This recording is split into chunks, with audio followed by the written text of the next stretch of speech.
Welcome to வில்வாஸ் kitchen. இன்றைக்கி நம்ம கடலைக்கறி எப்படி செய்யறதுன்னு பார்க்கலாம். 6 மணி நேரமாக ஊற வச்சு கொண்டக்கடலை ஒரு கப் எடுத்துருக்கேன். சின்ன வெங்காயம், கொஞ்சமாக திருவண்ண தேங்காய், இஞ்சி, கருவேப்பிலை, கொத்தமல்லி தூள், மஞ்சத்தூள், கரம் மசாலா, அரைச்ச தக்காளி, மிளகாய்த்தூள், பட்டை வகைகள், கூடவே கொஞ்சமாக மிளகு சீரகம் எடுத்திருக்கேன். 1 கப் தேங்காய் பால்.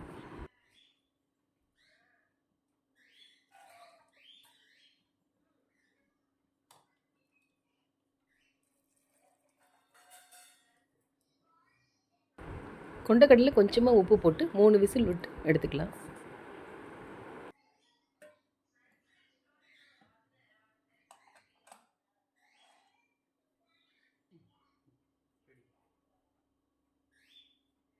ஒரு கடாய் அடுப்பில் வச்சு சூடானது கொஞ்சமாக தேங்காய் எண்ணெய் ஊற்றிக்கலாம். எண்ணெய் சூடானது திருவி வச்சுருக்க தேங்காய் அதில் போட்டு வறுத்து தனியாக எடுத்துக்கலாம்.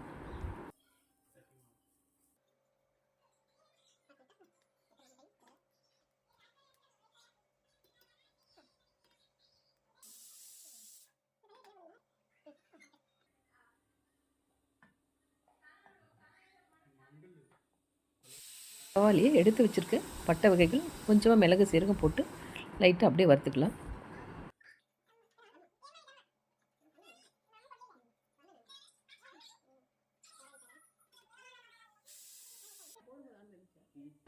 அது கூட குழம்புக்கு தேவையான மிளகாத்தூள் போட்டுக்கலாம். கொத்தமல்லி தூள், மஞ்சள் தூள் ரெண்டுமே போட்டுக்கலாம்.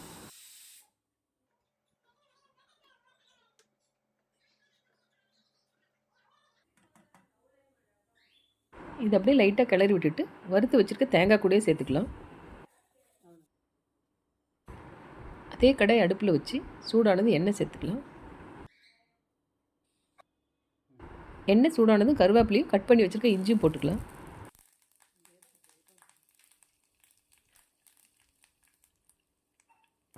அதை கிளறி விட்டுட்டு கட் பண்ணி வச்சுருக்க சின்ன வெங்காயம் போட்டுக்கலாம்.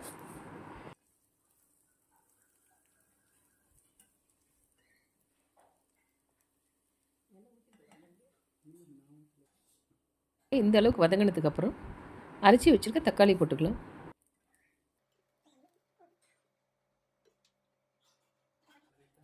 தக்காளி வதங்கிறதுக்கு கொஞ்சமாக உப்பு போட்டுக்கலாம்.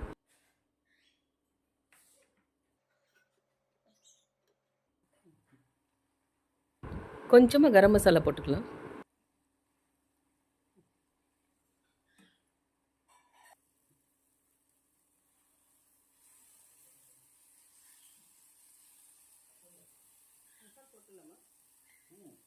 தக்காளி வதங்கினதுக்கப்புறம் வறுத்து அரைச்சி வச்சுருக்க தேங்காய் பேஸ்ட்டு போட்டுக்கலாம்.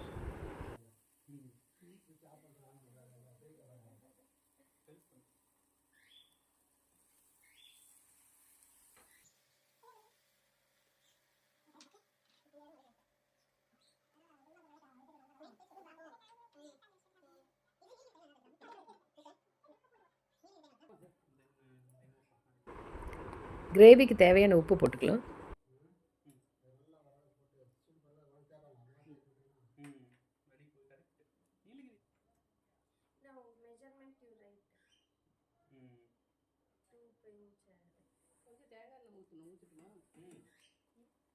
நல்லா கொதித்து வரும்போது வேக வச்சு வச்சுருக்க கொண்டக்கடலையும் போட்டுக்கலாம்.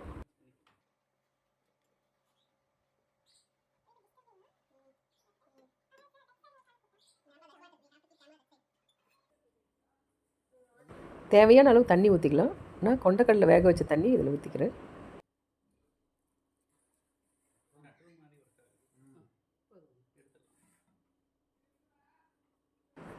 இது கொதிக்கிறதுக்கு முன்னாலே கொஞ்சமாக தேங்காய் எண்ணெய் சேர்த்துக்கலாம்.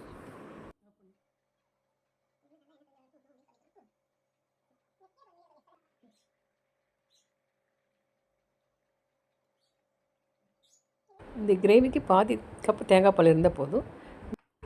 மீதி இருக்க தேங்காய் பால் ஆப்பம் தேங்காய் பால் காம்பினேஷனுக்காக ரெடி பண்ணிக்க போகிறேன். ஒரு கப்பில் கொஞ்சமாக வெல்லமும் கொஞ்சம் ஏலக்காய் பொடியும் போட்டு 1/2 கப் தேங்காய் பால் அதில் ஆட் பண்ணி ஆப்பத்துக்கான தேங்காய் பால் ரெடி பண்ணிக்கலாம். தேங்காய் பால் ஆப்பம் காம்பினேஷன் ரொம்ப நல்லாயிருக்கும்.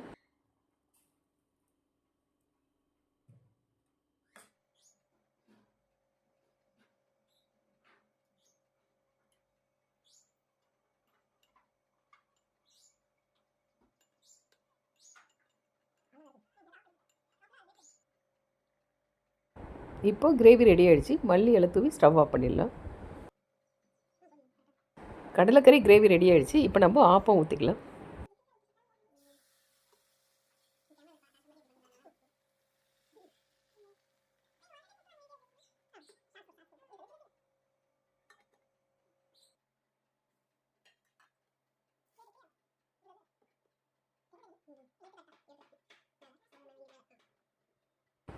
டேஸ்டான ஆப்பம் கடலைக்கறி கிரேவி ரெடி.